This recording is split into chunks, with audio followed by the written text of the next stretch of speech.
Today, I have a very special guest with me, and that is the amazing Dr. Hayley Kelly. Hayley is an award-winning clinical psychologist. She is an ICF accredited business coach. She's the CEO, entrepreneur, and founder of Rising, which is a business where she teaches therapists how to, shift away from the grind of one-on-one work by adding online courses into their business. And she's also my beautiful friend. I've invited Hayley onto the podcast to talk about stress, overwork, and burnout. And I'm really excited to share this conversation with you. Hayley talks from the perspective of her clinical psychology hat, but also from her own personal experience and real life as an entrepreneur, juggling all the things that you are too. This is a great conversation. You are going to learn heaps, and I can't wait to dive in.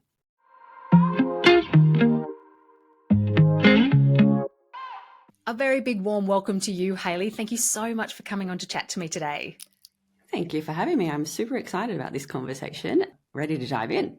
Awesome. Would you like to start with sharing a little bit about your journey and I guess, the evolutions of your career and your business and where, coming now an entrepreneur yourself? Let's do it. Great place to start. And I guess top of this conversation, really important to say, I'm a clinical psychologist by training. I also now business coach other therapists. So I am going to be approaching this conversation from the stance of sharing some psychological information and knowledge, going to make it as accessible as I can and hopefully explain it in a way that people really understand. But I'm doing so in the sense that I'm wearing my psychology hat on a very imperfect human being, right? So it's the head of a very imperfect human being. So the combination is going to be personal reflections, how I have approached things in my life and business, while also being able to sort of talk about that from the stance of here's what we know about the psychology, the science of it as well. Does that sound like a good place for us to sort of... So good. I'm excited for the different angles that will come out. So let's go. Let's do it. This is amazing. So as I've mentioned, I'm a clinical psychologist. I have a PhD and a master's in clinical psychology. I've been practicing now for probably about 14 odd years, although I have stepped away from clinical work to focus on the business stuff. From that sense, I did all the things that I was supposed to do as a psychologist, took the well-trodden path, as I can imagine a lot of people would resonate with in their own industries and professions. There's that map that's laid out before you of like, here's what you're supposed to do when you're a psychologist or in sales or whatever it might be. And so I took the path, and lo and behold, I didn't fit the path very well. The path didn't fit me. And so I ended up in pretty bad shape because I was trying to fit myself into something that I just probably didn't naturally fit into, that wasn't really well designed for me and my unique way of being in the world. And I think that took a huge toll, so much so that I landed myself in hospital in the pits of burnout, despair, some really pretty severe and significant mental health responses to that, all in the midst of trying to live life, having babies and all of the things. And so I traversed that landscape, pulled myself out of the pits of despair. There were some really bad moments in that, but I found my way through in terms of really starting to understand, what do I want my life to look like and what do I want to stand for in this lifetime? What do I want to be able to say on my deathbed when I look back at my life in terms of this is what I achieved, this is who I was, these are the values that I lived out every day. And I started to make some dramatic changes based on the answers that I got to those reflections. And I just continue to sort of follow the breadcrumbs in terms of where that takes me. And that gets me to this point here. Amazing. So the question I guess I had prepared for you was, how did you know that you were, in the mix of stress and burnout? And you've just shared that, you found yourself in hospital. But for everybody listening who might be asking the question, am I sitting in stress and burnout myself? Am I on my way to ending up in hospital? Let's just dive into that. Like, what's normal stress? How do you know if it's too stressful for you? How do you know that if you're on the brink of being in hospital? So, what can you share both about your personal experience, but also, clinically about how to know when it's no longer within a zone of where it should be? That's a great question. And like all good questions, there isn't necessarily a straightforward answer to that. And what I mean by that is what is normal for one person is abnormal for the next. So when we sort of talk about the idea of how do we know whether this is a normal level of stress or an expected level of stress versus too much, that's going to be entirely dependent on the person that we are talking about and all of the different nuances of who that person is, including things like context of their life, things like exposure to early stresses, their personality, some of the beliefs that they hold, prior experience with stress. There is so much that actually underpins even that simple sentence that I think it's really important to say that from the get-go, because I think there is a tendency for us to sort of look at these idea of like normal and abnormal as these discrete categories that you either fit in one or the other. And unfortunately, as much as the world would like us to operate, because geez, it would be simple if we could just categorically put something into black or white. The world doesn't operate in that way, and this question doesn't operate in that way either. So let's talk about it from the perspective of, I'm going to introduce a concept called allostatic load. And so allostatic load is the idea of the toll that stress takes on us. It's the price that we pay for stress. And of course, stress is everywhere in everyday life, everywhere, from cooking breakfast and the kids talking, at the same time, to trying to juggle your team and having a refund come through. Stresses are everywhere. It is an inherent part of our life. And the idea of allostatic load is that, to put it in the way of a metaphor and analogy, everyone has their own unique bucket. Right? So we all carry around this bucket, and the bucket fills up with stress. So every time we encounter stress in our environment, and that could be through things like toxins, it could be, again, the kids talking too loudly, or it could be a car accident or a fender bender. Every time we encounter something that is stressful, in whatever magnitude, it adds a drop to the bucket. The size of the drop is going to be dependent on the magnitude of the stress. So obviously, getting into a car accident is going to be a significantly bigger drop into that bucket than the kids talking to you at breakfast while you're trying to multitask. However, regardless of that, every single minute of the day, we're having things added to that bucket. And it creates what we call the allostatic load. So there is only a certain amount of load that we can carry in our buckets day to day before it starts to tip over the point where our bucket is too full. And we call that allostatic overload. And it's exactly what it sounds like it would be.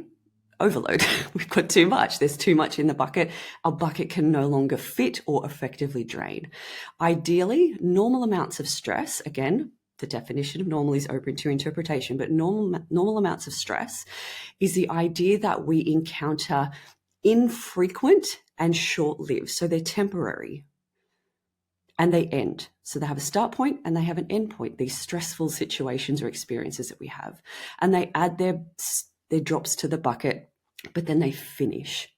And when they finish, it's an opportunity for us as an organism, as a living human breathing thing, to then deal with the accumulation of stress in the bucket. So we've got these really great ways to empty out the bucket. And it's things like self-care and giving yourself time to recharge or doing yoga or whatever it might be for you that helps you to effectively manage the bucket and drain it. However, that's under normal amounts of stress. So there's that constant like filling and draining that happens.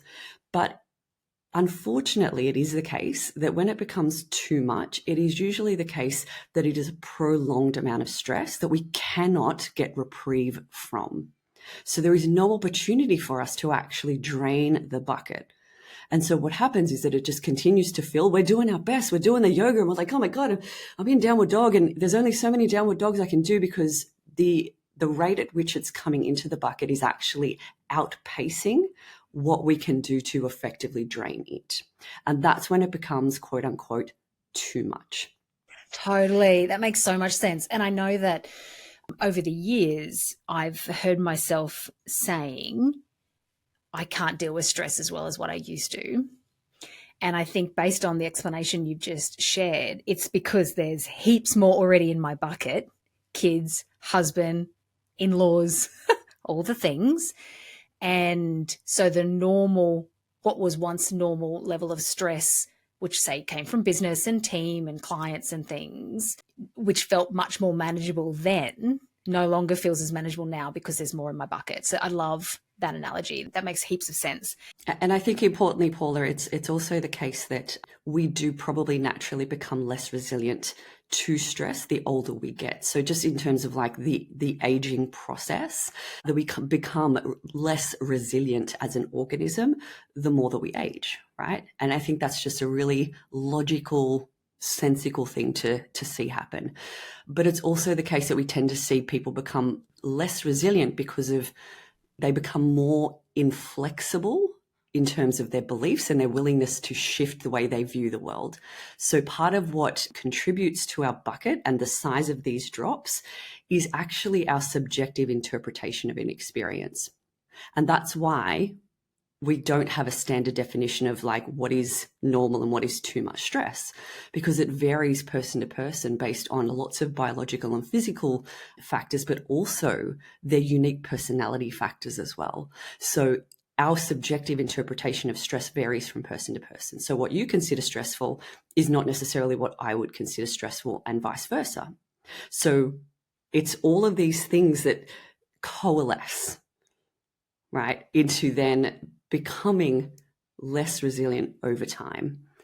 Now, this is not a you thing. It's not like, oh God, Paula, geez, you need to get your stuff together here. But I think it's just the fact of reality here that you are probably going to become less resilient as we age due to many, many different factors as well. So please don't wear that on your shoulders of like, this is a you problem, Paula.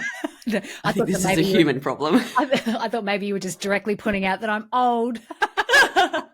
Well, if you are, then I am. So I'll join that party. No, that makes sense. So as humans, our ability to handle stress reduces as we age.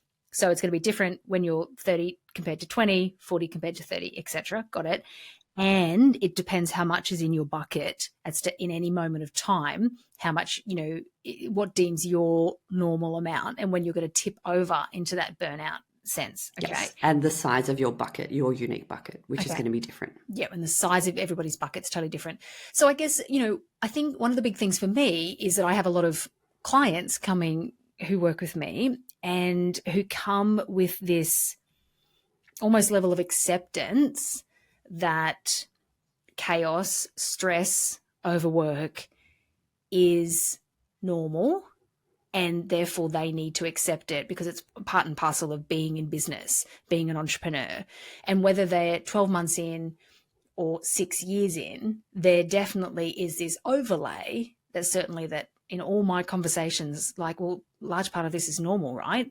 This is, how much better should I be aspiring for because it's normal, right? What entrepreneur actually only works 20 hours a week that they believe, people might claim to, but, there's that underlying belief that no one's actually doing that, right? Everybody's actually working 60, 70, 80, 90 hours like me, right?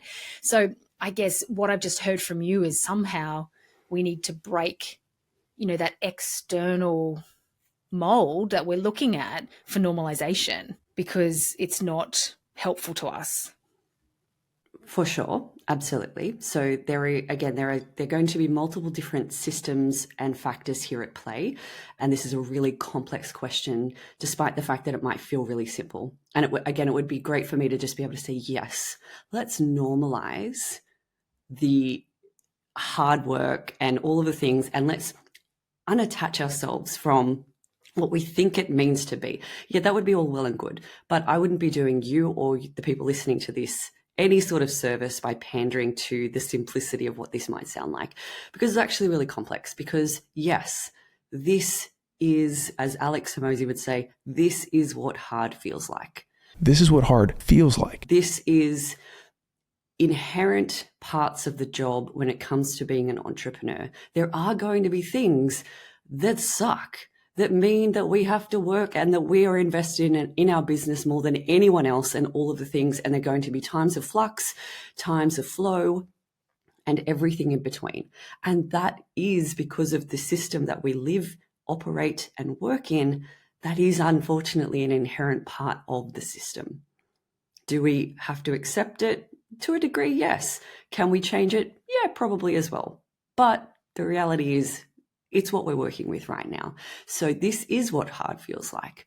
And, right? So let's then broaden the conversation, because there are things that we can do as individuals to help ourselves to function more optimally within the system that we're confined in.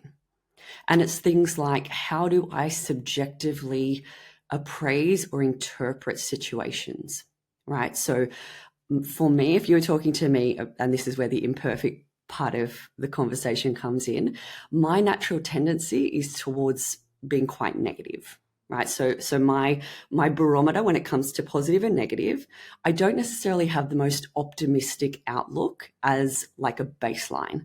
My baseline when things happen is I will probably tend to filter it negatively before catching myself and being able to pull myself towards more optimism.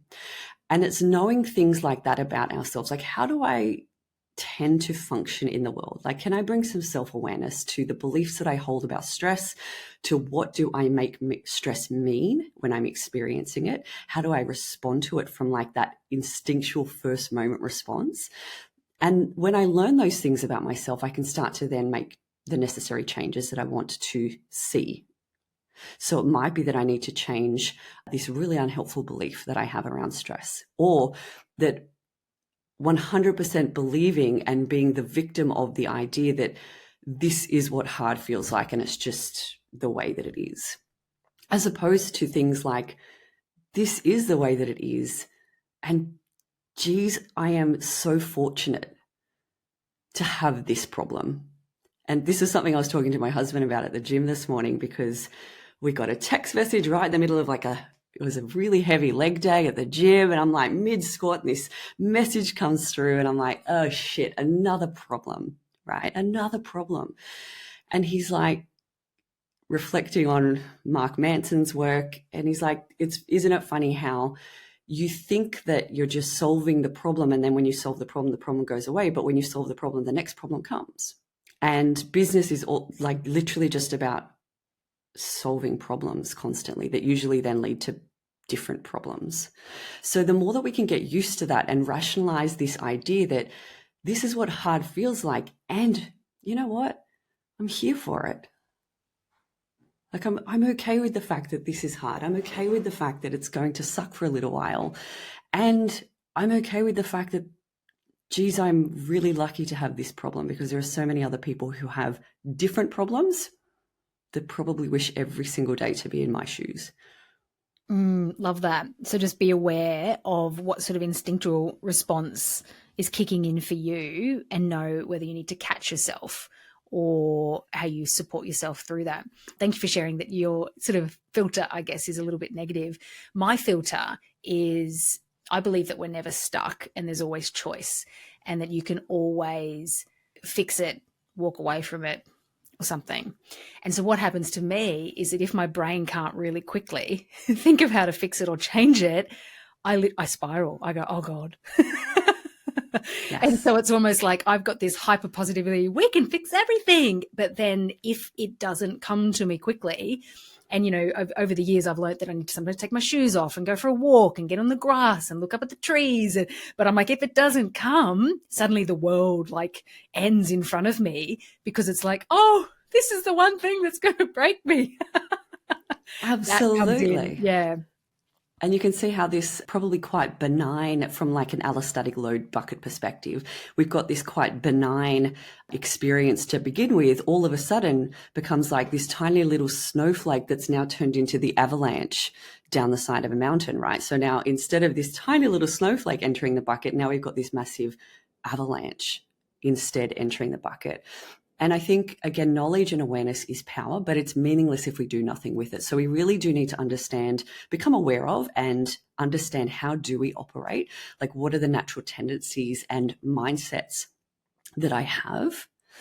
But then I really do need to use that to do something about it. Like, if not this, then what? Like, what do I want this to look like if it's not that? If that's not helping me, if that's not working out for me, what would I like it to look like instead?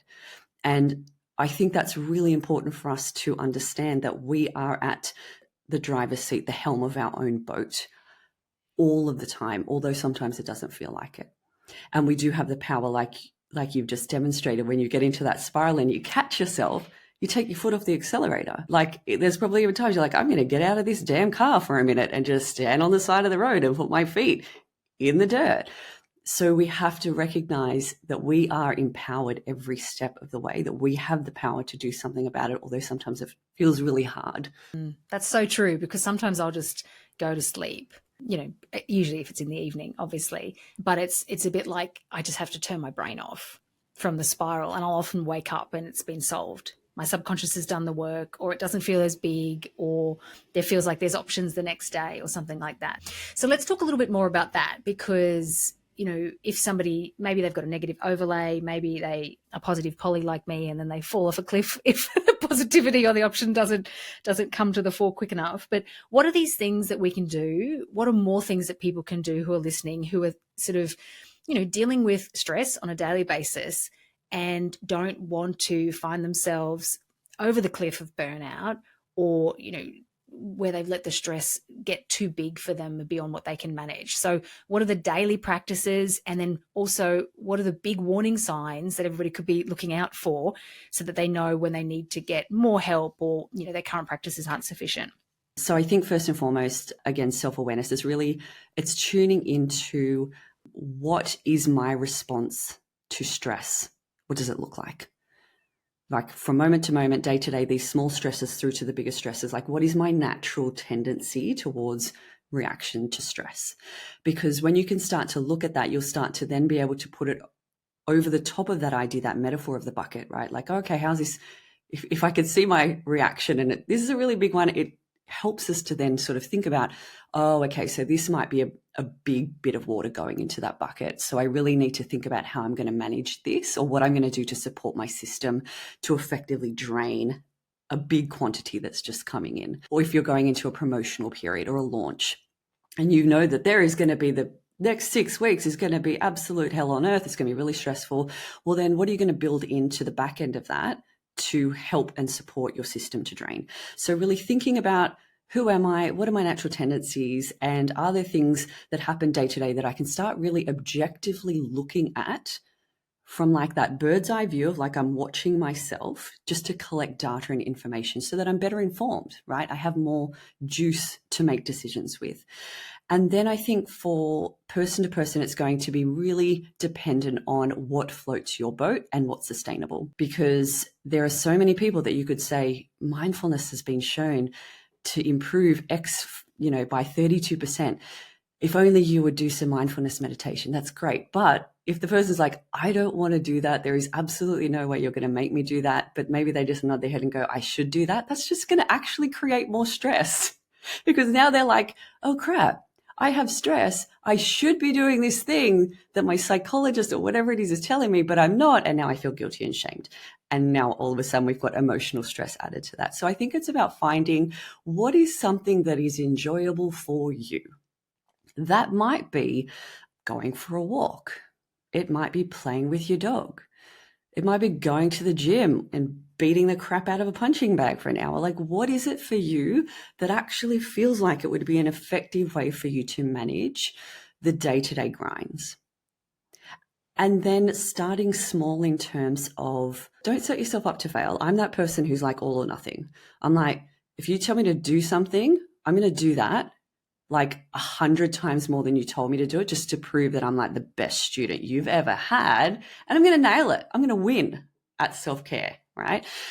So don't set yourself up to fail like I would normally do. It's about, how can I build in these small habits, right? So atomic habits, the idea of habit stacking. Maybe just set yourself up for, like, could I do this 3 times a week? Or if that even feels too hard right now, maybe it's aim for once a week. And once you've got that down pat, then you add the next bit of complexity on. So maybe you step it up to 2 or 3 times or whatever it might be. Don't try and change your whole life all at once, because it will inevitably fail. So set yourself up to succeed by starting small and making small changes that you can do with absolute consistency. And it might be meditation. It might be gratitude journaling. It might be going to the gym. But find what it is for you. Love that. Absolutely. So I'm hearing, what are my daily responses to stress? What are my natural tendencies? Get some awareness around that bird's eye view. Be aware of your buckets that are happening, when there's more coming in than what's going out, launch time, etc., or peak time. And then when it comes to, those self-care or those regulating, I guess, activities, find what you like and what's going to be sustainable. And what just dropped into my head is my husband's a runner and running is his meditation. Running is literally my torture, but but go him. And I think you're a runner too, aren't you? Are you a runner or just a walker? Well, I used to be. I'm a walker now because I'm in the season of needing to replenish my bucket. And for someone who has a quite a full bucket, things that elevate like cortisol, for example, or put stress on the body, like long distance running, not the best option, because what used to be enjoyable with a moderately full bucket is actually now just an additional stressor if your bucket is full or close to full. So I used to be a runner, but I'm not right now because I'm recovering. I love that. Even just that permission to shift what you like or what you used to like based on life's current situation or what's in your bucket. Love that. And then I heard you saying build in small habits. So choose something that you can do with absolute consistency. Love that. Let's bring that into, because I've shared a little bit about me. I'm definitely, and it's really interesting. I'm a yogi. And one of the things I do is beat myself up for not doing enough yoga, which, isn't very yogi of me at all. But, but you're right. It's like for this season, I can't be the 3 to 4 times a week yogi. It just doesn't work for me in my life. And even hearing myself say that, I have judgment around that. Like, why not? Of course you can get up earlier. But actually I'm a walker at the moment. I'm a walker. I'm an early morning peaceful walker, and I might get to yoga once every fortnight, but I'll stretch regularly in the meantime because my body lets me know when that's needed. So it's also I think what I've just heard is letting go, or giving myself permission to just that not be right for the moment. So what do you do? Tell us about you. How do you regulate your stress? Yeah. So again, I think this is such an important conversation, right? Because for high performers, high achievers, like many entrepreneurs do fall into that category to some degree. I think it's really important for us to actually acknowledge that we can give ourselves permission to move with the flow and the seasons of life. And we can move with the flow and seasons of what our bucket looks like at any given point in time. And it allows us then to be flexible in how we approach any moment of life, right? So this moment is just this moment. That doesn't mean anything about the next moment or the moment that just was. So for this season of life, I'm ADHD and autistic. So one of the beautiful traits that I have that make me supremely suitable to entrepreneurship, but also is a double-edged sword, is hyperfocus and hyperfixation. So when I get a new passion project, which for me is business, I will dive into that like it is no one's business. I eat, breathe, live it, sleep it, dream it, poop it, all of the things. And so much so it will exclude out other aspects of my life. And for me, what that has looked like over the last few years is that this hyperfixation on business has meant that some of the things that I used to do from like an exercise perspective or a self-care perspective, they just don't fit right now. I don't even have the level of tolerance to even contemplate doing them. So things like yoga, which I used to do every single day religiously, I am now, like it's probably been since maybe January, February that I've actually done yoga, and I just did my first one the other day. So at the moment I'm walking, and I walk early. Nothing brings me more joy or feel more alive than walking before the sun has come up with my dog. There's no people around. There's no other dogs around. It's just quiet. The birds are even quiet. Like everything is just so nice and quiet. So I absolutely love doing that. And that's one of the things that I look forward to every single day. And I know that I can do that with the most consistency, but it also means that I give myself a break if, for example, this morning it was raining and the old version of me would have been like, Hayley, doesn't matter. You committed to it. This is what you said you do every day. Are you going to be that person who doesn't walk just because it's raining? I gave myself permission to not do the walk this morning, and I'll do it tomorrow. And that's cool. I also really love the gym. So going to the gym with my husband every morning is also something that I really, really value. And again, the quality of my workout will vary depending on how I'm feeling at any particular moment. So today I'm like feeling really great. We did a crazy heavy legs day, but last week, if we'd had this conversation, I was like, yeah, it was pretty light because it wasn't like it was a heavy week at work in the business. So that's what mine tends to look like. The other thing that I love doing, which is really random, is I get a lot of joy out of peeling potatoes. Yes. Awesome. Peeling potatoes, Paula. So it just like, it's that little moment of like peace of like, okay, this is almost like that context switch, that signal for me when I start peeling a potato. And we love potatoes here, so my kids will ask for it pretty much every night. Like when I start peeling that potato, it's almost like that switch of like, just take a second. Just take a second. I bring a mindful moment. It doesn't have to be anything extravagant, but I'm just like, just feel the potato in my hand, feel the heaviness, feel the textures, the qualities. I'm noticing what it feels like to peel it. And it literally takes like 30 seconds, but it's just something that I can really easily do each day. And because I'm already doing the potatoes, I can habit stack on top of it. So it doesn't really feel too onerous. I don't have to drop everything to do mindfulness. I'm just habit stacking it on top of something that I'm already doing. So there's that. And then the other thing that I will do most days is when I put my daughter to bed, we lie together. I really enjoy this period of the evening because we talk about God knows what. I think last night we were talking about a sheep, and the day before that it was something else. But in those moments where she's starting to drift off to sleep, I use that moment to just reconnect with my breath. So I'll do a couple of in for 4, out for 6. And I'll do it for however many I can for that minute. And again, I'm already doing the laying. I can't go anywhere. She's pinned my arm down because she's laying on top of me. I might as well use this minute to just reconnect with my breath. Love that. So you're finding little moments in the everyday and you're turning them into more mindful moments. I love that. Yeah. And you've actually just, brought forward something that I really enjoy. I actually love cooking for my family because it's one of the ways that I give to my family. And the sound of the onions in the oil is almost like a trigger that the day's changed for me.